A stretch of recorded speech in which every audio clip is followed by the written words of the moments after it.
सारंग महला नवा। कहाँ नर अपनो जन्म गवावे, माया मद बिखया रस रचियो।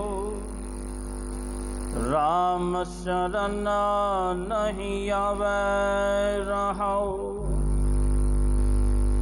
यह संसार सगल है सुपनो। देख कहाँ लुपावे,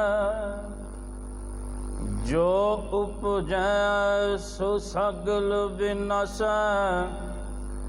रहन ना को पावे, मिथ्या तन सच कर मनियो। एह विद्या बंधावे, जन नानक सो जन मुक्ता। राम भजन चित लावै, मिथ्या तन सच कर मनियो। एह विद्या बंधावे, जन नानक सो जन मुक्ता। राम भजन चित लावै। वाहिगुरु जी का खालसा, वाहिगुरु जी की फतेह। चबर छत्र तख्त दे मालक साहिब श्री गुरु ग्रंथ साहिब जी महाराज, जिन्हां दी अपार बख्शिश ते कृपा सदका आप समूह संगतां संधियां दे दीवाना अंदर गुरु चरणा विच जुड़ बैठियां हो। चल रही लड़ीवार विचार पावन पवित्र बाणी धन धन गुरु तेग बहादुर पातशाह जी दे मुखार वण तो उच्चारण की हुई। सो गुरु प्यारी साध संगत जी, आप जी ने सारंग राग दे अंदर नौवें पातशाह जी का यह पावन पवित्र शब्द सरवण किया, जो कि अंक नंबर 1231 के उपर सुभाएमान है। गुरुदेव सतगुरु इस शब्द अंदर सानू जो उपदेश बख्शिश करते हैं, रहाओ दे पदे विच कहाँ नर अपनो जन्म गवावे, माया मद बिखया रस रच्यों। राम शरण नहीं आवे रहाओ। हुण गुरुदेव सतगुरु इस शब्द दे राही समूची कायनात, समूची मनुखता नूं ये उपदेश बख्शिश करते हैं, समझाउण दा यतन करते हैं सतगुरु पातशाह जी भी हे मुना, हे मनुखा, तू अपना जन्म क्यों व्यर्थ गवाया है। कहाँ का आखिरी अर्थ हुंदा है क्यों, किस कारण, किस दे लई तू अपना जन्म क्यों बिरथा गवा लिया। ते साध संगत जी, बिरथा का आखिरी अर्थ यह है जेदा कोई अर्थ ही ना होवे। बेअर्थ जिन्हों कहने आ, हर एक चीज़ दे कोई ना कोई मायने, कोई अर्थ निकलते हैं, पर व्यर्थ वो है जेदा अर्थ ही कोई ना होवे, जेदा लाभ ही कोई नहीं, जेदे विच नुकसान ही नुकसान है, नफे की कोई आस नहीं की जा सकती। सतगुरु पातशाह कहते अपना अमोलक हीरे वर्गा जिन्हों जन्म किया गया भी इनू तू व्यर्थ संसार विच क्यों गवा लिया। कुछ प्राप्त नहीं किया संसार दे विच रह के, क्योंकि साध संगत जी अक्सर असी ये भी अल्फाज वरतते हैं भी किसी ना किते असी मुसाफिर भी हाँ इस संसार विच, असी वणजारे भी हाँ, व्यापारी भी हाँ, व्यापार करने वास्ते भी आए हाँ, मुसाफिरां दी तरह इत्थे रहना है। तो साध संगत जी जिहड़ा व्यापारी हुंदा वो कदे अपनी जिंदगी विच घाटे का सौदा नहीं करता, वो ऐदां दी वस्तु कदे नहीं खरीददा जिहदे विच उहनूं नुकसान हो जावे। वो हमेशा ਨਫਾ ਹੀ ਪ੍ਰਾਪਤ ਕਰੇਗਾ, ਨਫੇ ਵਾਲੀਆਂ ਵਸਤੂਆਂ ਹੀ ਖਰੀਦੇਗਾ, ਕਦੇ ਘਾਟੇ ਦਾ ਸੌਦਾ ਨਹੀਂ ਕਰਦਾ। ਤੇ ਪਾਤਸ਼ਾਹ ਕਹਿੰਦੇ ਵੀ ਕੋਈ ਮਨੁੱਖ ਇੱਦਾਂ ਦਾ ਹੋਵੇ ਆ ਕੇ ਸੰਸਾਰ ਵਿੱਚ ਉਹਨੂੰ ਕਹੀਏ ਬਣਜਾਰਾ ਤੇ ਉਹ ਵਸਤੂ ਖਰੀਦ ਲਵੇ ਘਾਟੇ ਦੀ, ਉਹਨੂੰ ਉਹਦੇ ਵਿੱਚੋਂ ਨਫਾ ਕੋਈ ਨਾ ਪ੍ਰਾਪਤ ਹੋਵੇ ਤੇ ਸਾਧ ਸੰਗਤ ਜੀ ਫਿਰ ਤੇ ਉਹਦੇ ਵਾਸਤੇ ਵਿਅਰਥ ਸ਼ਬਦ ਹੀ ਵਰਤਿਆ ਜਾਵੇਗਾ ਨਾ। ਜਿਸ ਤਰ੍ਹਾਂ ਨਾਲ ਕਹਿੰਦੇ ਵੀ ਕੋਈ ਰਾਜਾ ਸੀ, ਕਹਿੰਦੇ ਉਹਨੇ ਦੇਖਿਆ ਕਿਤੇ ਬਾਗਾਂ ਦੇ ਵਿੱਚ ਨਾ ਸੁੰਦਰ ਕੋਇਲ ਬੋਲਦੀ ਹੈ। ਉਹਨੇ ਦੇਖਿਆ ਵੀ ਕੋਇਲ ਬੜਾ ਸੁੰਦਰ ਤੇ ਮਧੁਰ ਗਾਉਂਦੀ ਹੈ, ਬੜੀ ਮਿੱਠੀ ਇਹਦੀ ਆਵਾਜ਼ ਹੈ। ਉਹਨੇ ਸੋਚਿਆ ਇੱਦਾਂ ਦਾ ਪੰਛੀ ਮੇਰੇ ਰਾਜ ਪਾਠ ਦੇ ਵਿੱਚ ਹੋਣਾ ਚਾਹੀਦਾ, ਮੇਰੇ ਰਾਜਾਂ ਦੇ ਵਿੱਚ ਇਹੋ ਜਿਹਾ ਪੰਛੀ ਹੋਵੇ, ਇਹੋ ਜਿਹੀਆਂ ਕੋਲਾਂ ਇਕੱਠੀਆਂ ਕਰਕੇ ਰੱਖੀਆਂ ਹੁਣ, ਉਹ ਬੋਲਣ ਇੱਦਾਂ ਦੇ, ਮਿੱਠੀ ਮਿੱਠੀ ਧੁਨ ਉਹਨਾਂ ਦੀ ਫੈਲੇ। ਕਹਿੰਦੇ ਉਹਨੇ ਐਲਾਨ ਕਰ ਦਿੱਤਾ ਵੀ ਮੈਨੂੰ ਇੱਦਾਂ ਦੀ ਕੋਇਲ ਚਾਹੀਦੀ ਹੈ, ਮਿੱਠਾ ਬੋਲਣ ਵਾਲੀ, ਮੈਂ ਮੂੰਹ ਮੰਗਿਆ ਇਨਾਮ ਦੇਵਾਂਗਾ ਉਹਨਾਂ ਲੋਕਾਂ ਨੂੰ। ਕਹਿੰਦੇ ਹੁਣ ਸਾਧ ਸੰਗਤ ਜੀ ਇਸ ਗੱਲ ਦਾ ਰਾਜੇ ਨੂੰ ਵੀ ਇਲਮ ਨਹੀਂ ਸੀ। ਉਹਨੇ ਪੰਛੀ ਦੇਖਿਆ ਸੀ ਵੀ ਜਿਹਦਾ ਰੰਗ ਕਾਲਾ ਹੈ ਤੇ ਉਹ ਮਧੁਰ ਬੋਲਦਾ ਹੈ, ਮਿੱਠਾ ਬੋਲਦਾ ਹੈ। ਕਹਿੰਦੇ ਉਹਨੇ ਕਿਹਾ ਵੀ ਪੰਛੀ ਇੱਦਾਂ ਦਾ ਮੈਨੂੰ ਚਾਹੀਦਾ, ਕਾਲੇ ਰੰਗ ਦਾ ਪੰਛੀ। ਉਹ ਕਹਿੰਦੇ ਵੀ ਲੱਭਣ ਵਾਸਤੇ ਗਏ ਤੇ ਜਿਹੜੇ ਫੜਨ ਵਾਸਤੇ ਗਏ ਉਹਨਾਂ ਨੂੰ ਵੀ ਕੋਈ ਇਲਮ ਨਹੀਂ ਸੀ, ਉਹ ਵੀ ਇੱਕ ਕਾਲੇ ਰੰਗ ਦਾ ਪੰਛੀ ਕਾਂ ਫੜ ਲਿਆ।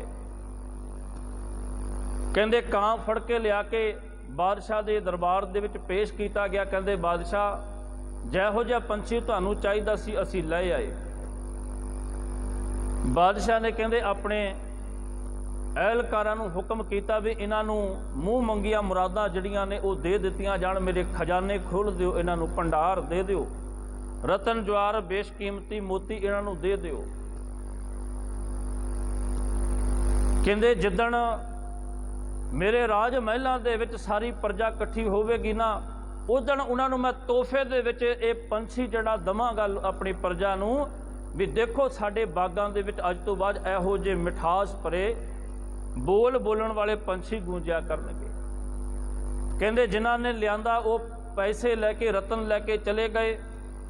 ਇੱਕ ਦਿਨ ਢਿੰਡੋਰਾ ਪਿਟਵਾਇਆ ਗਿਆ, ਸਾਰੀ ਪ੍ਰਜਾ, ਸਾਰੇ ਲੋਕ ਇਕੱਠੇ ਕਰ ਦਿੱਤੇ ਗਏ। ਕਹਿੰਦੇ ਪਿੰਜਰਿਆਂ ਦੇ ਵਿੱਚੋਂ ਉਹ ਪੰਛੀ ਨੂੰ ਲਿਆਂਦਾ ਗਿਆ। ਕਹਿੰਦੇ ਬੜੇ ਯਤਨ ਕੀਤੇ, ਬੜੇ ਯਤਨ ਕਰਨ ਤੇ ਉਹਨੂੰ ਕਿਹਾ, ਉਹਨੂੰ ਵਿਸਮਾਉਣ ਦੀ ਕੋਸ਼ਿਸ਼ ਕੀਤੀ ਗਈ ਵੀ ਇਹ ਮਿਠਾਸ ਭਰੇ ਸ਼ਬਦ ਬੋਲੇ, ਪਰ ਕਹਿੰਦੇ ਜਿਸ ਵੇਲੇ ਪਰੇਸ਼ਾਨ ਹੋ ਕੇ ਨਾ ਵੀ ਉਹ ਕੁਝ ਨਹੀਂ ਬੋਲਿਆ ਤੇ ਕਹਿੰਦੇ ਫਿਰ ਡੰਡੇ ਇਤਿਆਦ ਜਿਹੜੇ ਉਹਨਾਂ ਅਹਿਲਕਾਰਾਂ ਨੇ ਚੱਕ ਲਏ, ਉਹਨੂੰ ਡਰਾਉਣ ਦਾ ਯਤਨ ਕੀਤਾ ਵੀ ਸ਼ਾਇਦ ਡਰ ਨਾ ਬੋਲੇ। ਕਹਿੰਦੇ ਜਦੋਂ ਬੁਲਾਇਆ ਤੇ ਕਾਂ ਕੀ ਬੋਲ ਸਕਦਾ, ਉਹਨੇ ਕਾਉ ਕਾਉ ਕਰਕੇ ਸਾਰਿਆਂ ਨੂੰ ਦਿਖਾਇਆ। ਕਹਿੰਦੇ ਰਾਜਾ ਹੈਰਾਨ ਹੋ ਗਿਆ, ਪ੍ਰਜਾ ਵੀ ਹੈਰਾਨ ਹੋ ਗਈ, ਭਾਈ ਰਾਜਾ ਤੂੰ ਕਹਿੰਦਾ ਸੀ ਮਿਠਾਰ ਭਰੇ ਸ਼ਬਦ ਬੋਲੇਗਾ, ਇਹ ਕੀ ਹੋਇਆ? ਇਹ ਤੇ ਕਾਂ ਕਾਂ ਕਰਦਾ, ਇਹ ਤੇ ਖਰਬਾ ਬੋਲਦਾ, ਇਹਦੇ ਬੋਲ ਤੇ ਸਾਡੇ ਕੋਲ ਸੁਣੇ ਨਹੀਂ ਜਾਂਦੇ। ਤੇ ਕਹਿੰਦੇ ਰਾਜਾ ਉਸ ਵੇਲੇ ਭਰਮ ਦੇ ਵਿੱਚ ਪੈ ਗਿਆ। ਰਾਜਾ ਕਹਿਣ ਲੱਗਾ ਜੋ ਮੈਨੂੰ ਚਾਹੀਦਾ ਸੀ ਉਹ ਮੈਨੂੰ ਪ੍ਰਾਪਤ ਨਹੀਂ ਹੋਇਆ, ਸ਼ਾਇਦ ਮੈਂ ਕਿਸੇ ਭੁਲੇਖੇ ਦੇ ਵਿੱਚ ਕਿਸੇ ਗਲਤ ਵਸਤੂ ਦਾ ਸੌਦਾ ਕਰ ਲਿਆ। ਕਿਸੇ ਸਿਆਣੇ ਬੰਦੇ ਨੇ, ਰਾਜ ਦਰਬਾਰੀ ਨੇ ਦੱਸਿਆ, ਰਾਜਾ ਕਾਂ ਦਾ ਤੇ ਕੰਮ ਹੈ ਕਾਉ ਕਾਉ ਕਰਨਾ, ਇਹ ਖਰਬਾ ਹੀ ਬੋਲਦਾ, ਕਦੇ ਮਿੱਠਾ ਨਹੀਂ ਬੋਲਦਾ। ਜਿਹਦੀ ਤੂੰ ਗੱਲ ਕਰਦਾ ਉਹਨੂੰ ਕੋਇਲ ਕਹਿੰਦੇ ਨੇ, ਉਹ ਬੜਾ ਮਧੁਰ ਗਾਉਂਦੀ ਆ, ਉਹ ਕੋਇਲ ਪੰਛੀ ਹੁੰਦਾ ਹੈ। ਪਰ ਤੂੰ ਤੇ ਸੌਦਾ ਕਰ ਲਿਆ ਕਾਂ ਦਾ, ਇੰਨਾ ਧਨ ਪਦਾਰਥ ਇਕੱਠਾ ਕੀਤਾ ਵੀ ਵਿਅਰਥ ਉਹਨਾਂ ਲੋਕਾਂ ਨੂੰ ਦੇ ਕੇ ਉਹਨਾਂ ਕੋਲੋਂ ਕੋਇਲ ਇਹ ਕਾਉ ਲੈ ਲਿਆ। ਤੇਰਾ ਕੀਤਾ ਹੋਇਆ ਇਹ ਯਤਨ ਵਿਅਰਥ ਗਿਆ, ਇਹਦਾ ਕੋਈ ਮਾਇਨਾ ਕੋਈ ਫਲ ਨਹੀਂ। ਇਸ ਤਰ੍ਹਾਂ ਸਾਧ ਸੰਗਤ ਜੀ ਸੰਸਾਰ ਦੇ ਵਿੱਚ, ਕਿਉਂਕਿ ਰਾਜਨ ਨੇ ਇਹ ਕੰਮ ਕਿਉਂ ਕੀਤਾ? ਅਗਿਆਨਤਾ ਦੇ ਵਸ, ਉਹਨੂੰ ਗਿਆਨ ਨਹੀਂ, ਇਲਮ ਨਹੀਂ ਸੀ। ਇਹਦੇ ਪਾਤਸ਼ਾਹ ਕਹਿੰਦੇ ਅਗਿਆਨਤਾ ਦੇ ਵਸ ਹੋਏ, ਜਦੋਂ ਸਾਨੂੰ ਪਤਾ ਹੀ ਨਹੀਂ ਸਾਡੀ ਜ਼ਿੰਦਗੀ ਦਾ ਮਨੋਰਥ ਕੀ ਹੈ, ਸੰਸਾਰ ਵਿੱਚ ਕੀ ਲੈਣ ਵਾਸਤੇ ਆਏ, ਤੇ ਫਿਰ ਤੇ ਸਾਧ ਸੰਗਤ ਜੀ ਜਿੱਥੇ ਹੀਰੇ ਮੋਤੀ ਇਕੱਠੇ ਕਰਨੇ ਸਨ, ਵੰਡਣੇ ਸਨ, ਉੱਥੇ ਉਹ ਕਹਿੰਦੇ ਪੱਥਰ ਹੀ ਪੱਥਰ ਇਕੱਠੇ ਕਰ ਲਏ ਜਿਨ੍ਹਾਂ ਦਾ ਕੋਈ ਮੁੱਲ ਵੀ ਨਹੀਂ ਪੈਂਦਾ। ਤੇ ਜਿਹਨੂੰ ਪਾਤਸ਼ਾਹ ਕਹਿੰਦੇ ਅੰਮ੍ਰਿਤ ਕਾ ਵਪਾਰੀ ਹੋਵੇ ਕਿਆ ਮਦ ਛੂਚੈ ਭਾਉ ਤਰੇ। ਵੀ ਕੋਈ ਸਾਧ ਸੰਗਤ ਜੀ ਵਪਾਰੀ ਹੋਵੇ ਅੰਮ੍ਰਿਤ ਦਾ ਤੇ ਉਹਨੂੰ ਕੋਈ ਲਿਆ ਕੇ ਉਹ ਮਧੁਰਾ ਜਿਹੜੀ ਹੈ ਨਸ਼ੇ ਨਾਲ ਭਰੀ ਹੋਈ ਉਹਨੂੰ ਲਿਆ ਕੇ ਦਵੇ ਨਾ, ਉਹ ਉਹਦੇ ਉੱਤੇ ਆਪਣਾ ਭਾਉ ਨਹੀਂ ਟਿਕਾਉਂਦਾ, ਕਿਉਂਕਿ ਉਹ ਵਪਾਰੀ ਅੰਮ੍ਰਿਤ ਦਾ ਹੈ। ਜਿਸ ਤਰ੍ਹਾਂ ਦੇ ਨਾਲ ਸਾਧ ਸੰਗਤ ਜੀ ਕਹਿੰਦੇ ਉਹ ਸਰਬਰ ਦੇ ਵਿੱਚ ਰਹਿਣ ਵਾਲੇ ਉਹ ਜਿਹੜੇ ਹੰਸ ਹੁੰਦੇ ਨੇ ਨਾ, ਕਹਿੰਦੇ ਉਹਨਾਂ ਦਾ ਆਹਾਰ ਹੋਇਆ ਕਰਦਾ ਹੈ ਸੁੱਚੇ ਮੋਤੀ, ਨਿਰਮਲ ਮੋਤੀ ਚੁਗਣਾ। ਉਹਨੂੰ ਜੇਕਰ ਕੋਈ ਫੜ ਕੇ ਲੈ ਆਵੇ ਨਾ ਸ਼ਿਕਾਰੀ, ਕਹਿੰਦੇ ਕਿਤੇ ਲਿਆ ਕੇ ਉਹਨੂੰ ਜੋ ਮਰਜ਼ੀ ਖਿਲਾਉਣ ਦਾ ਯਤਨ ਕੀਤਾ ਜਾਵੇ, ਉਹ ਭੁੱਖਾ ਮਰ ਜਾਵੇਗਾ, ਪਰ ਕਿਸੇ ਹੋਰ ਵਸਤੂ ਨੂੰ ਉਹ ਖਾਂਦਾ ਨਹੀਂ। ਕਿਉਂ? ਕਿਉਂਕਿ ਉਹਦਾ ਆਹਾਰ, ਉਹਦੀ ਖੁਰਾਕ ਕੀ ਹੈ? ਉਹ ਅੰਮ੍ਰਿਤ ਹੈ, ਉਹ ਸੁੱਚੇ ਨਿਰਮਲ ਮੋਤੀ ਉਹ ਛਕਦਾ ਹੈ। ਉਹ ਦੂਜੀਆਂ ਵਸਤੂਆਂ ਦੇ ਉੱਤੇ ਆਪਣਾ ਭਾਉ ਨਹੀਂ ਟਿਕਾਉਂਦਾ। ਤੇ ਗੁਰਦੇਵ ਸਤਿਗੁਰੂ ਸਾਨੂੰ ਇਹ ਸਮਝਾਉਣ ਦਾ ਯਤਨ ਕਰਦੇ। ਗੁਰੂ ਨਾਨਕ ਦੇਵ ਪਾਤਸ਼ਾਹ ਆਪਣੀ ਬਾਣੀ ਵਿੱਚ ਫਰਮਾਨ ਕਰਦੇ, ਕਾਹੇ ਕਲਰਾ ਸੰਚੋ ਜਨਮ ਗਵਾਵੋ, ਕਾਚੀ ਟਹਿਗ ਦੀਵਾਲ ਕਾਹੇ ਗਚ ਲਾਵੋ। ਗੁਰੂ ਨਾਨਕ ਦੇਵ ਪਾਤਸ਼ਾਹ ਦੱਸਣਾ ਕਰਦੇ, ਕਹਿੰਦੇ ਇੱਕ ਕਿਸਾਨ ਨਾ, ਜਿਸ ਤਰ੍ਹਾਂ ਸਾਧ ਸੰਗਤ ਜੀ ਅਸੀਂ ਹੁਣੇ ਸਮਝਿਆ ਵੀ ਕਿੱਦਾਂ ਮਨੁੱਖ ਨਾ ਭਰਮ ਦੇ ਵਿੱਚ ਪੈ ਕੇ ਉਹ ਵਿਅਰਥ ਚੀਜ਼ਾਂ ਖਰੀਦ ਲੈਂਦਾ। ਕਹਿੰਦੇ ਵਪਾਰ ਕਰਨ ਵਾਸਤੇ ਕਿਸਾਨ ਨਿਕਲੇ, ਉਹਨਾਂ ਜਾ ਕੇ ਕਿਤੇ ਦੂਰ ਦਰਾਡੇ ਜ਼ਮੀਨ ਖਰੀਦੀ। ਕਿਸੇ ਨੇ ਚੰਗੀ ਜ਼ਮੀਨ ਖਰੀਦ ਲਈ, ਜਿਹਦੇ ਵਿੱਚ ਚੰਗੀ ਕਣਕ, ਚੰਗਾ ਧਾਨ, ਚੰਗੀਆਂ ਵਸਤੂਆਂ, ਚੰਗਾ ਗੰਨਾ ਉਹਦੇ ਵਿੱਚ ਉਪਜਦਾ ਸੀ, ਉਹਦੇ ਵਿੱਚ ਚੰਗੀ ਖੇਤੀ ਕੀਤੀ ਜਾ ਸਕਦੀ ਸੀ। ਤੇ ਇੱਕ ਅਗਿਆਨਤਾ ਦਾ ਸ਼ਿਕਾਰ ਹੋਇਆ ਉਹ ਕਿਸਾਨ। ਉਹਨੇ ਜਿਹੜੀ ਜ਼ਮੀਨ ਖਰੀਦੀ, ਜਿਹੜੀ ਧਰਤੀ ਖਰੀਦੀ ਨਾ, ਉਹ ਦਿਖਣ ਦੇ ਵਿੱਚ ਉਹਨਾਂ ਵਰਗੀ ਸੀ। ਕਹਿੰਦੇ ਪੈਸੇ ਦੇ ਕੇ ਮੁੱਲ ਖਰੀਦ ਲਈ, ਉਹਦੇ ਵਿੱਚ ਬੀਜ ਪਾਇਆ, ਉਹਨੂੰ ਵਾਹਿਆ, ਬੀਜ ਪਾ ਕੇ ਕਾਫੀ ਸਮਾਂ ਤੱਕ ਉਹਨੂੰ ਪਾਣੀ ਵੀ ਦਿੰਦਾ ਰਿਹਾ, ਉਹਦੀ ਗੋਡੀ ਕੀਤੀ, ਨਿਰਾਈ ਕੀਤੀ, ਪਰ ਉਹਦੇ ਵਿੱਚ ਕੁਝ ਪੈਦਾ ਨਹੀਂ ਹੋਇਆ। ਉਹਦੇ ਵਿੱਚ ਕੋਈ ਪੈਦਾ ਨਹੀਂ ਹੋਇਆ, ਕੋਈ ਫਸਲ ਉਹਦੇ ਵਿੱਚੋਂ ਪ੍ਰਾਪਤ ਨਹੀਂ ਹੋਈ। ਆਖੀਰ ਸਿਆਣੇ ਮਨੁੱਖਾਂ ਨੇ ਦੱਸਿਆ, ਭਾਈ ਜਿਹੜੀ ਜ਼ਮੀਨ ਤੂੰ ਖਰੀਦ ਲਈ ਨਾ, ਇਹਨੂੰ ਕੱਲਰ ਦੀ ਜ਼ਮੀਨ ਕਹਿੰਦੇ। ਕੱਲਰ ਵਾਲੀ ਧਰਤੀ ਵਿੱਚ ਕਦੇ ਵੀ ਫਸਲ ਪੈਦਾ ਨਹੀਂ ਹੁੰਦੀ, ਕਿਉਂਕਿ ਕੱਲਰ ਸਾਧ ਸੰਗਤ ਜੀ ਇੱਕ ਕੈਮੀਕਲ ਹੋਇਆ ਕਰਦਾ ਹੈ, ਚੂਨੇ ਦੀ ਤਰ੍ਹਾਂ ਚਿੱਟਾ। ਇਹਨੂੰ ਕਲਰਾਠਾ ਵੀ ਕਹਿੰਦੇ। ਕਹਿੰਦੇ ਵੀ ਜਿਸ ਧਰਤੀ ਵਿੱਚ ਇਹ ਪੈਦਾ ਹੋ ਜਾਵੇ ਨਾ, ਉੱਥੇ ਕਦੇ ਫਸਲ ਪੈਦਾ ਨਹੀਂ ਹੁੰਦੀ, ਫਸਲ ਬਰਬਾਦ ਕਰ ਦਿੰਦਾ। ਧਰਤੀ ਵਿੱਚ ਪਾਇਆ ਹੋਇਆ ਬੀਜ ਗਲ ਜਾਂਦਾ, ਪੈਦਾ ਨਹੀਂ ਹੁੰਦਾ। ਤੇ ਪਾਤਸ਼ਾਹ ਕਹਿੰਦੇ ਇਸ ਤਰ੍ਹਾਂ ਦੇ ਨਾਲ ਕਿਸੇ ਨੇ ਧਨ ਪਦਾਰਥ ਖਰਚ ਕੇ ਜ਼ਮੀਨ ਖਰੀਦੀ, ਪਰ ਭਰਮ ਦੇ ਵਿੱਚ ਉਹ ਕਲਰਾਠੀ ਧਰਤੀ ਪ੍ਰਾਪਤ ਹੋਈ, ਜਿਹਦੇ ਵਿੱਚੋਂ ਕੁਝ ਵੀ ਪ੍ਰਾਪਤ ਨਹੀਂ ਹੋਣਾ। ਲਾਏ ਹੋਏ ਪੈਸੇ ਵੀ ਉਹਦੇ ਵਿੱਚੋਂ ਨਹੀਂ ਮੁੜਨੇ। ਤੇ ਪਾਤਸ਼ਾਹ ਕਹਿੰਦੇ ਕਾਹੇ ਕਲਰਾ ਸਿੰਚੋ ਜਨਮ ਗਵਾਵੋ। ਕਿਉਂ ਆਪਣਾ ਸਮਾਂ ਬਰਬਾਦ ਕਰ ਦਿੱਤਾ ਕਲਰਾਟੀ ਧਰਤੀ ਵਿੱਚ ਬੀਜ ਬੀ ਕੇ, ਇਹਦੇ ਵਿੱਚੋਂ ਪ੍ਰਾਪਤ ਕੁਛ ਵੀ ਨਹੀਂ ਹੋਣਾ। ਜਿਸ ਤਰ੍ਹਾਂ ਸਾਧ ਸੰਗਤ ਜੀ ਸਮੁੰਦਰ ਦੇ ਕੰਢੇ ਦੇ ਉੱਤੇ ਨਾ, ਆਮ ਪਿੰਡਾਂ ਵਿੱਚ ਨਦੀਆਂ ਦੇ ਕੰਢਿਆਂ ਦੇ ਉੱਤੇ ਉਹ ਬੱਚੇ ਨਾ ਉਹ ਰੇਤ ਨੂੰ ਪਾਣੀ ਵਿੱਚੋਂ ਕੱਢ ਕੇ ਨਾ ਉਹਦੇ ਛੋਟੇ ਛੋਟੇ ਉਹ ਮਹਿਲ ਬਣਾਉਂਦੇ ਨੇ। ਉਹ ਰੇਤ ਜਿਹੜੀ ਭਿੱਜੀ ਹੁੰਦੀ ਨਾ ਪਾਣੀ ਵਿੱਚ, ਉਹਨੂੰ ਹੱਥ ਵਿੱਚ ਫੜ ਕੇ ਇਸ ਤਰ੍ਹਾਂ ਕਿਰਕਾ ਚਵਾਈ ਜਾਂਦੇ ਨੇ, ਤੇ ਉਹਦੇ ਨਾਲ ਨਾ ਇੱਕ ਇਮਾਰਤ ਨੁਮਾ ਉਹ ਨਕਸ਼ਾ ਤਿਆਰ ਹੁੰਦਾ ਹੈ। ਆਮ ਸਮੁੰਦਰ ਦੇ ਕੰਢੇ 'ਤੇ ਵੀ ਲੋਕ ਇਸ ਤਰ੍ਹਾਂ ਕਰਕੇ ਇੱਕ ਖੇਡ ਖੇਡਦੇ ਨੇ। ਪਰ ਕਹਿੰਦੇ ਵੀ ਉਹ ਉੱਚੀ ਇਮਾਰਤ ਉਹ ਬਣ ਜਾਂਦੀ ਹੈ, ਤੇ ਜਿਸ ਵੇਲੇ ਉਹ ਪਾਣੀ ਦੀ ਛੱਲ ਆਉਂਦੀ ਹੈ ਨਾ, ਕਿਉਂਕਿ ਪੱਕੀ ਨਹੀਂ ਸੀ, ਰੇਤ ਦੀ ਬਣੀ ਸੀ, ਪਾਣੀ ਦੀ ਛੱਲ ਆਉਂਦੀ ਹੈ ਤਾਂ ਫਿਰ ਢਾਹ ਢੇਰੀ ਹੋ ਜਾਂਦੀ, ਉਹ ਫਿਰ ਜਿਹੜਾ ਰੇਤ ਹੈ ਪਾਣੀ ਵਿੱਚ ਮਿਲ ਜਾਂਦਾ ਹੈ। ਇਸ ਤਰ੍ਹਾਂ ਸਤਿਗੁਰ ਪਾਤਸ਼ਾਹ ਕਹਿੰਦੇ ਜਿਹੜੀ ਇਮਾਰਤ, ਜਿਹੜੀ ਕੰਧ ਮਿੱਟੀ ਦੀ ਬਣੀ ਹੋਈ ਹੈ, ਉਹਨੂੰ ਪਲਾਸਟਰ ਕਰਨ ਦਾ ਕੋਈ ਲਾਭ ਨਹੀਂ। ਕਿਉਂ? ਕਿਉਂਕਿ ਉਹਦਾ ਬੇਸ ਕੱਚਾ ਹੈ, ਉਹਦਾ ਮੁੱਢ ਕੱਚਾ, ਕਿਉਂਕਿ ਮਿੱਟੀ ਦੀ ਬਣੀ ਹੈ। ਤੇ ਮਿੱਟੀ ਦੀ ਬਣੀ ਹੋਈ ਕੰਧ ਸਾਧ ਸੰਗਤ ਜੀ ਜਿਸ ਵੇਲੇ ਬਾਰਿਸ਼ ਹੁੰਦੀ ਨਾ, ਉਹ ਮਿੱਟੀ ਜਿਹੜੀ ਹੈ ਉਹ ਪਾਣੀ ਪਾਣੀ ਹੋ ਜਾਂਦੀ, ਪਾਣੀ ਵਿੱਚ ਰਲ ਜਾਂਦੀ, ਉਹ ਖੁਰ ਜਾਂਦੀ। ਤੇ ਪਾਤਸ਼ਾਹ ਕਹਿੰਦੇ ਕਾਚੀ ਟਹਿਗ ਦੀਵਾਲ ਕਾਹੇ ਗਚ ਲਾਵੋ। ਹੇ ਭਲੇ ਮਨੁੱਖਾ, ਉਹ ਮਿੱਟੀ ਦੀ ਬਣਾਈ ਹੋਈ ਕੰਧ ਦੇ ਉੱਤੇ ਤੂੰ ਪਲਾਸਟਰ ਕਰਦਾ, ਚੂਨੇ ਦੇ ਨਾਲ ਉਹਨੂੰ ਭਰਨ ਦੀ ਕੋਸ਼ਿਸ਼ ਕਰਦਾ। ਪਾਤਸ਼ਾਹ ਕਹਿੰਦੇ ਇਹਦਾ ਕੋਈ ਲਾਭ ਨਹੀਂ, ਆਪਣਾ ਸਮਾਂ ਵਿਅਰਥ ਗਵਾਉਣ ਵਾਲੀ ਗੱਲ ਹੈ, ਕਿਉਂਕਿ ਕੱਚੀ ਕੰਧ ਬਹੁਤਾ ਸਮਾਂ ਟਿਕਿਆ ਨਹੀਂ ਕਰਦੀ। ਜਿੱਦਣ ਬਾਰਿਸ਼ ਹੋਵੇਗੀ ਇਹ ਢਾਹ ਢੇਰੀ ਹੋ ਜਾਵੇਗੀ। ਇਸ ਤਰ੍ਹਾਂ ਫਿਰ ਸਤਿਗੁਰੂ ਪਾਤਸ਼ਾਹ ਇਸ ਸ਼ਬਦ ਵਿੱਚ ਸਾਨੂੰ ਸਮਝਾਉਣ ਦਾ ਯਤਨ ਕਰਦੇ ਨੇ। ਗੁਰਦੇਵ ਸਤਿਗੁਰੂ ਫਰਮਾਉਂਦੇ, ਕਹਾਂ ਨਰ ਆਪਣੋ ਜਨਮ ਗਵਾਵੈ। ਹੇ ਭਲਿਆ, ਤੂੰ ਆਪਣਾ ਜਨਮ ਵੀ ਇਸੇ ਤਰ੍ਹਾਂ ਗਵਾ ਲਿਆ ਹੈ, ਵਿਅਰਥ, ਇਹਦੇ ਕੋਈ ਮਾਇਨੇ ਨਹੀਂ ਰਹਿ ਜਾਂਦੇ, ਕਿਉਂਕਿ ਪ੍ਰਾਪਤ ਕੁਝ ਨਹੀਂ ਕੀਤਾ। ਸਮਾਂ ਜਿੰਨਾ ਮਿਲਿਆ ਸੀ ਨਾ, ਉਹ ਸਮਾਂ ਤੇ ਪੂਰਾ ਹੋ ਗਿਆ, ਤੂੰ ਉਹਦੇ ਵਿੱਚ ਕੁਝ ਵੀ ਪ੍ਰਾਪਤ ਨਹੀਂ ਕੀਤਾ, ਆਪਣਾ ਵਿਅਰਥ ਹੀ ਜੀਵਨ ਗਵਾ ਲਿਆ। ਤੇ ਪਾਤਸ਼ਾਹ ਕਹਿੰਦੇ ਇਹਦੇ ਕਾਰਨ ਕੀ ਨੇ? ਜੀਵਨ ਵਿਅਰਥ ਕਿੱਦਾਂ ਕਰਕੇ ਜਾਂਦਾ ਹੈ? ਮਾਇਆ ਮਦ ਵਿਖਿਆ ਰਸ ਰਚਿਓ, ਰਾਮ ਸ਼ਰਨ ਨਹੀਂ ਆਵੈ। ਕਹਿੰਦੇ ਮਾਇਆ ਮਦ ਕਹਿੰਦੇ ਨੇ ਨਸ਼ੇ ਨੂੰ, ਮਾਇਆ ਦਾ ਨਸ਼ਾ।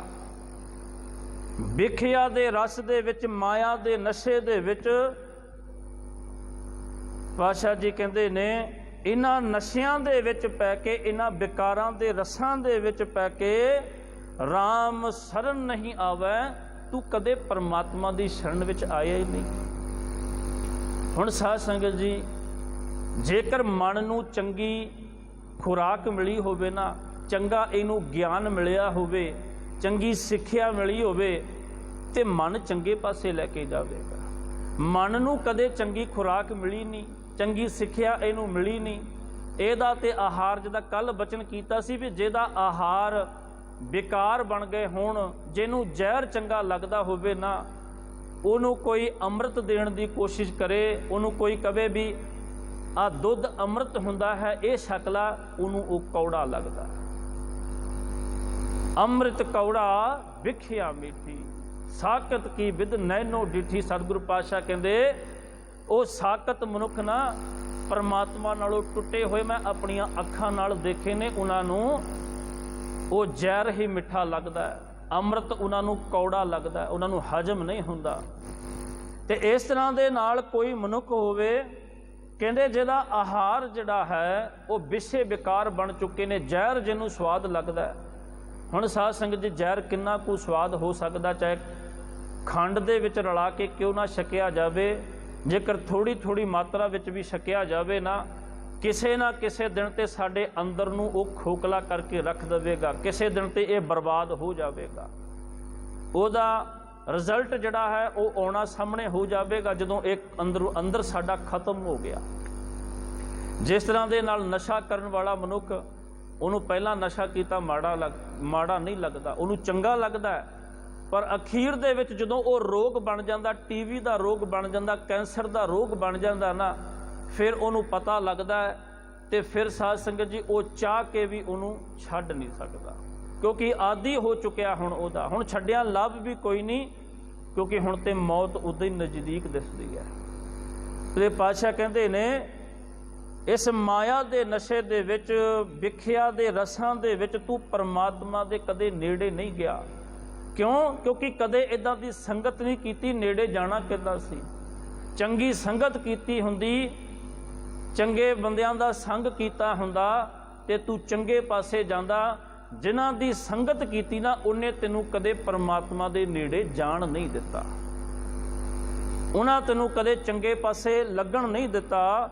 ਇਸ ਕਰਕੇ ਸਤਿਗੁਰੂ ਪਾਤਸ਼ਾਹ ਜੀ ਕਹਿੰਦੇ ਨੇ ਇਹ ਕਾਰਨ ਨੇ ਜਿਨ੍ਹਾਂ ਦੇ ਕਰਕੇ ਮਨੁੱਖ ਆਪਣਾ ਜਨਮ ਬਿਰਥਾ ਗਵਾਈ ਜਾਂਦਾ ਸੰਸਾਰ ਦੇ ਵਿੱਚ। ਇਹ ਲੱਛਣ ਨੇ ਉਸ ਚੀਜ਼ ਦੇ ਵੀ ਵਿਖਿਆ ਹੈ, ਮਾਇਆ ਦੇ ਨਸ਼ੇ ਦੇ ਵਿੱਚ ਜ਼ਿੰਦਗੀ ਬਤੀਤ ਕਰਨਾ। ਇਹ ਕਾਰਨ ਨੇ ਜਿਹਦੇ ਕਰਕੇ ਪਰਮਾਤਮਾ ਤੋਂ ਮਨੁੱਖ ਦੂਰ ਹੁੰਦਾ ਚਲਿਆ ਜਾਂਦਾ ਹੈ। ਇਹ ਸੰਸਾਰ ਸਗਲ ਹੈ ਸੁਪਨੋ, ਦੇਖ ਕਹਾਂ ਲੋ ਪਾਵੈ। ਇਹ ਸੰਸਾਰ ਸਗਲ ਹੈ ਸੁਪਨੋ। ਤੇ ਸਾਧ ਸੰਗਤ ਜੀ, ਸੰਸਾਰ ਨੂੰ ਤਸ਼ਬੀਹ ਦਿੰਦੇ ਨੇ ਸਤਿਗੁਰੂ ਪਾਤਸ਼ਾਹ, ਇਹਦੀ ਤੁਲਨਾ ਕਰਦੇ ਨੇ ਸੁਪਨੇ ਦੇ ਨਾਲ, ਵੀ ਇਹ ਸੰਸਾਰ ਸੁਪਨੇ ਦੀ ਤਰ੍ਹਾਂ ਹੈ।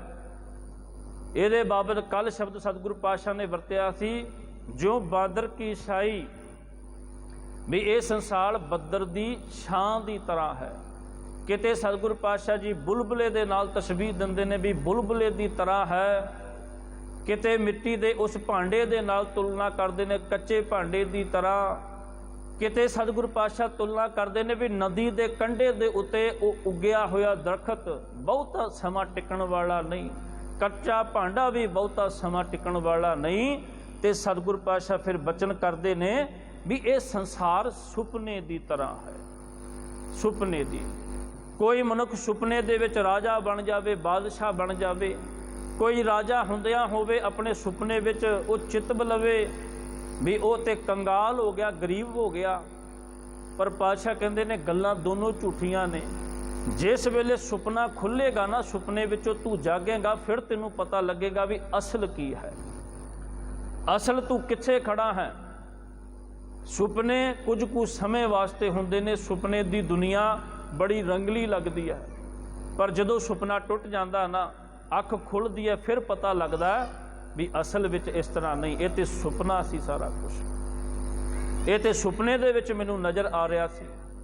ਤੇ ਇਸ ਕਰਕੇ ਸਿਆਣੇ ਲੋਕ ਵੀ ਕਈ ਜਿਹੜੇ ਸ਼ੇਖ ਚਿੱਲੀ ਵਾਂਗ ਨਾ, ਕਈ ਲੋਕ ਸ਼ੇਖ ਚਿੱਲੀ ਵਰਗੇ ਹੁੰਦੇ ਨੇ, ਉੱਚੀਆਂ ਉੱਚੀਆਂ ਡੀਂਗਾਂ ਹੱਕਣ ਵਾਲੇ, ਤੇ ਉਹਨਾਂ ਨੂੰ ਸਿਆਣੇ ਲੋਕ ਸਮਝਾਉਂਦੇ ਨੇ ਉਹ ਭਲਿਆ ਜਾਗ, ਸੁਪਨੇ ਦੇ ਵਿੱਚੋਂ ਜਾਗ, ਅਸਲੀਅਤ ਨੂੰ ਪਛਾਣ, ਸੰਸਾਰ ਕੀ ਕਹਿੰਦਾ, ਸੁਪਨੇ ਦੇ ਵਿੱਚ ਨਾ ਰਹਿ, ਸੁਪਨੇ ਵਿੱਚੋਂ ਜਾਗ। ਤੇ ਸਤਿਗੁਰ ਪਾਤਸ਼ਾਹ ਕਹਿੰਦੇ ਸੰਸਾਰ ਨੂੰ ਸੁਪਨਾ ਸਮਝਦੇ ਹੋ ਤੁਸੀਂ, ਇਹ ਸੰਸਾਰ ਜਿਹੜਾ ਹੈ ਸਦੀਵ ਕਾਲ ਵਾਸਤੇ ਟਿਕਣ ਵਾਲਾ ਨਹੀਂ, ਸੁਪਨੇ ਦੀ ਨਿਆਈ ਹੈ, ਸੁਪਨੇ ਦੀ ਤਰ੍ਹਾਂ ਹੈ।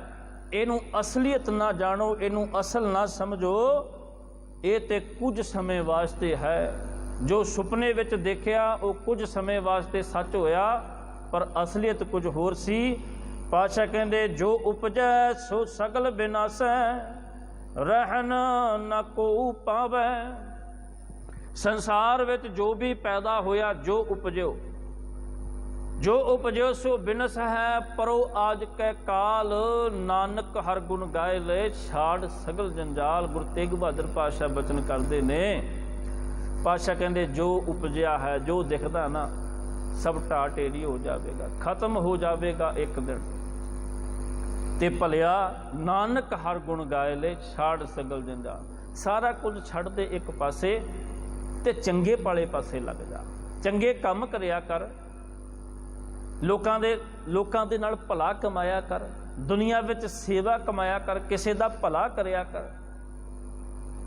ਸਾਧ ਸੰਗਤ ਜੀ ਜਿੱਦਾਂ ਨਾ ਉਹ ਕਹਿੰਦੇ ਵੀ ਕਦੇ ਚੰਗਾ ਕੰਮ ਕਰੀਏ ਨਾ, ਕਿਸੇ ਭੁੱਖੇ ਨੂੰ ਕਦੇ ਪ੍ਰਸ਼ਾਦਾ ਛਕਾਇਆ, ਕਿਸੇ ਦੇ ਬੱਚੇ ਨੂੰ ਨਾ ਉਹਨੂੰ ਕਿਤਾਬਾਂ ਲੈ ਕੇ ਦਿੱਤੀਆਂ, ਉਹਨੂੰ ਪੜ੍ਹਨੇ ਪਾਇਆ, ਇੱਥੇ ਤੱਕ ਕਿਸੇ ਡਿੱਗੇ ਹੋਏ ਨੂੰ ਚੱਕਿਆ ਵੀ ਨਾ, ਤੇ ਕਹਿੰਦੇ ਇਹ ਕੰਮ ਕਰਕੇ ਕੀ ਪ੍ਰਾਪਤ ਹੁੰਦਾ। ਕਹਿੰਦੇ ਕਿਸੇ ਨੇ, ਚੋਰ ਨੇ ਕਿਸੇ ਕੋਲੋਂ ਧਨ ਲੁੱਟ ਲਿਆ, ਉਹ ਤੇ ਕਹਿੰਦਾ ਜੀ ਮੇਰਾ ਕੁਝ ਦਿਨ ਦਾ ਕੰਮ ਚੱਲ ਜਾਏਗਾ, ਮੈਂ ਕੁਝ ਖਾ ਪੀ ਲਵਾਂਗਾ, ਇਹਦੇ ਨਾਲ ਗੁਜ਼ਾਰਾ ਚੱਲੇਗਾ। ਹੁਣ ਕਿਸੇ ਨੇ ਕਿਸੇ ਦੀ ਮਦਦ ਕੀਤੀ, ਉਹ ਕਹਿੰਦੇ ਤੈਨੂੰ ਕੀ ਪ੍ਰਾਪਤ ਹੋਇਆ। ਸਾਧ ਸੰਗਤ ਜੀ ਜਿੱਦਾਂ ਮਾਂ ਹੁੰਦੀ ਨਾ, ਕਹਿੰਦੇ ਘਰ ਦੇ ਵਿੱਚ ਵਸਤੂ ਘੱਟ ਹੋਵੇ ਨਾ, ਤੇ ਮਾਂ ਆਪਣੇ ਬੱਚੇ ਨੂੰ ਛਕਾ ਲੈਂਦੀ ਹੈ, ਆਪ ਭੁੱਖੀ ਵੀ ਰਹਿ ਲੈਂਦੀ ਹੈ, ਬੱਚੇ ਨੂੰ ਦੇ ਦਿੰਦੀ ਹੈ, ਆਪ ਭੁੱਖੀ ਵੀ ਰਹਿ ਲੈਂਦੀ ਹੈ। ਤੇ ਉਹ ਸਵਾਲ ਕਿਸੇ ਨੇ ਪੁੱਛਿਆ ਵੀ ਮਾਂ ਆਪ ਭੁੱਖੀ ਵੀ ਰਹਿ ਲੈਂਦੀ ਹੈ, ਬੱਚੇ ਨੂੰ ਛਕਾ ਲੈਂਦੀ ਹੈ, ਕਾਰਨ ਕੀ। ਉਹ ਕਹਿੰਦੇ ਕਿਸੇ ਗਰੀਬ ਨੂੰ ਸਹਾਰਾ ਦੇ ਕੇ, ਕਿਸੇ ਡਿੱਗੇ ਹੋਏ ਨੂੰ ਉਠਾ ਕੇ, ਕਿਸੇ ਭੁੱਖੇ ਹੋਏ ਨੂੰ ਰਜਾ ਕੇ ਜਿਹੜਾ ਸਕੂਨ ਪ੍ਰਾਪਤ ਹੁੰਦਾ ਨਾ, ਜਿਹੜੀ ਸਕੂਨ ਦੀ ਨੀਂਦ ਬੰਦਾ ਰਾਤ ਨੂੰ ਸੌਂਦਾ ਨਾ, ਜਿਹੜਾ ਉਹ ਖੁਸ਼ੀ ਦੇ ਝਰਨੇ ਅੰਦਰ ਵਗਦੇ ਨੇ ਨਾ, ਬੰਦਾ ਤੁਰਿਆ ਫਿਰਦਾ ਵੀ ਹੱਸਦਾ, ਖਿੜਖਿੜਾਉਂਦਾ। ਉਹ ਕਹਿੰਦੇ ਕਾਰਨ ਕੀ, ਕਿਉਂ ਇੰਨਾ ਖੁਸ਼ ਕਿਉਂ ਹੈ, ਤੇਰਾ ਅੰਦਰ ਇੰਨਾ ਖੁਸ਼ੀ ਕਿਉਂ ਹੈ। ਕਿਉਂਕਿ ਸਾਧ ਸੰਗਤ ਜੀ ਅੱਜ ਕਿਸੇ ਨੂੰ ਸਹਾਰਾ ਦਿੱਤਾ ਸੀ, ਅੱਜ ਕਿਸੇ ਦੀ ਮਦਦ ਕੀਤੀ ਸੀ, ਅੱਜ ਕਿਸੇ ਭੁੱਖੇ ਨੂੰ ਪ੍ਰਸ਼ਾਦਾ ਛਕਾਇਆ ਸੀ। ਇਸ ਕਰਕੇ ਸਕੂਨ ਪ੍ਰਾਪਤ ਹੁੰਦਾ। ਤੇ ਜੇ ਕਿਸੇ ਨਾਲ ਲੁੱਟ ਖਸੁੱਟ ਕਰੀਏ, ਕਿਸੇ ਨਾਲ ਮਾੜਾ ਕਰੀਏ ਨਾ, ਤੇ ਫਿਰ ਫਿਕਰ ਲੱਗਾ ਰਹਿੰਦਾ, ਰਾਤ ਨੂੰ ਨੀਂਦ ਵੀ ਨਹੀਂ ਆਉਂਦੀ। ਫਿਰ ਉਹ ਪੈਸਾ ਲੁੱਟ ਕੇ ਜਿੱਥੇ ਰੱਖਿਆ ਹੋਵੇ ਨਾ, ਫਿਰ ਫਿਕਰ ਲੱਗਾ ਰਹਿੰਦਾ ਹੈ ਵੀ ਕਿਤੇ ਪੁਲਿਸ ਹੀ ਨਾ ਆ ਜਾਵੇ। ਪੁਲਿਸ ਬੇਸ਼ੱਕ ਦੀ ਰਾਹ ਤੋਂ ਲੰਘਦੀ ਹੋਵੇ, ਫਿਕਰ ਆਪ ਦਾ ਪੈ ਜਾਂਦਾ ਕਿਤੇ ਮੈਨੂੰ ਫੜਨ ਤੇ ਨਹੀਂ ਆਏ। इस करके पातशाह कहते ने ये चिंता का रोग जिहड़ा है अंदरों अंदर ही खा जाता है।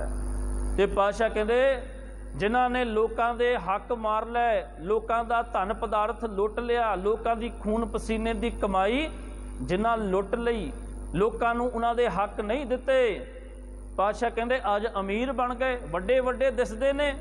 पातशाह उन्हां दी तुलना करदे कहते वड्डे वड्डे जो दिसै लोग तिनको व्यापै चिंता रोग। वो कहते वड्डे वड्डे जिहड़े तुहानूं नज़र आउंदे कदे उन्हां नूं पुछ के देखो।